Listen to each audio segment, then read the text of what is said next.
Hello viewers, welcome to KB Diamond's Edu Consult with Betty Teacher on Edu Talk. Today we'll be talking about media nutrition. When we talk about media nutrition, we can as well refer to it as media addiction, media overdose, media recklessness. The media, though it has great effects positively on education, it helps in better communication, and it also enables everyone to get timely information, socializing online, and it enhances skills and making career.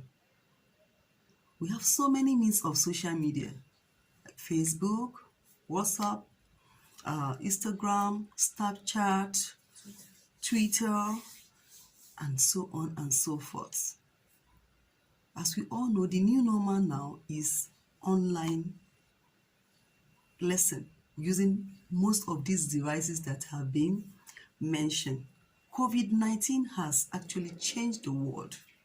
It has changed the face of education from the normal physical setting of meeting one-on-one in the classroom into the use of social media, using all these devices that have been mentioned. So the online lesson is now a new normal. People that are not even used to it before, they have to learn how to use it. The children, those that have their freedom, to go out for recreation, going to the park, parties, field trip, all these have been limited as a result of COVID-19. But our kids, they don't have any option, especially in Europe, than to go do online lessons.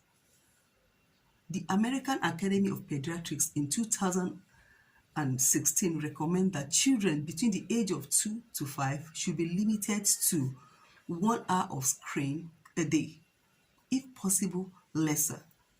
So allowing children to get exposed to social media without regulation, without proper monitoring, is really harmful. And that is what we are talking about: media nutrition. Are your children not going through this media nutrition?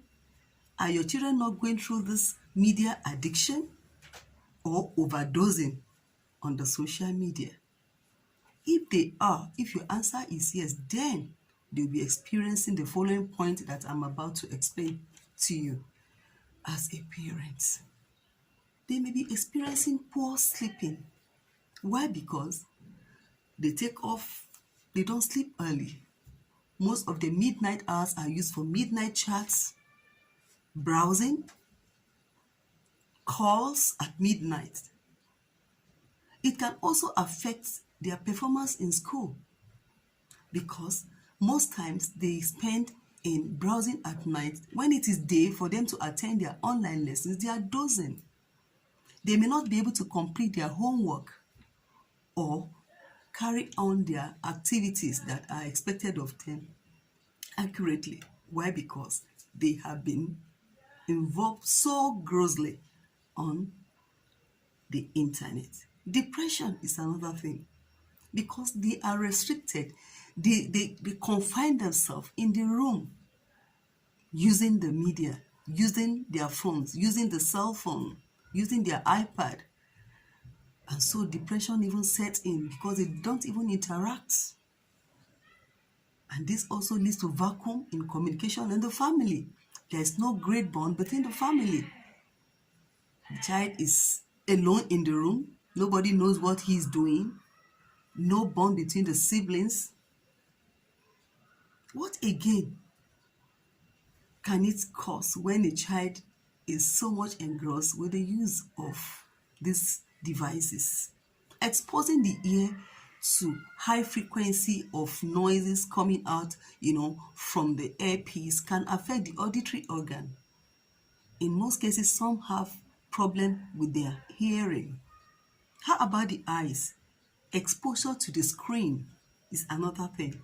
Exposing yourself to the television, to the iPad, moving extremely close to the television can affect the iris, the reflection of the light can affect the eyes. Behavioral addiction is another thing that we have to really work on. What is behavioral addiction? Some kids cannot even stay without holding their phone. If they want to go to bed, they have to sleep with the phone sometimes in their hand. Some will not even deplug it from the electricity. And this can cause, it has even caused a lot of hazard leading to deaths. Exposing to inappropriate contents on the social media is another major plague. The kids will just, because they go midnight browsing, they bump into some inappropriate content like pornography. Some kids are under one's nose doing all this and we are unaware of it. Sharing too much information on the social media about your private life. However, I'm not saying that if a child is going out or a teenager is going out, if you're going out, you must give appropriate information to the members of your family. Let them know where you are going at a particular time.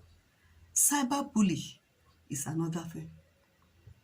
This is a means whereby the internet is used as a means of harassment, deformation of character, posting nudity of people on the internet. Some have even gone to the state of committing suicide as a result of that. All these are some of the things that as parents we must keep tab on so that we'll save our children. I hope you enjoyed the video. We'll continue on this series on part 2 on overdose of the social media. Please subscribe, like, and share the video.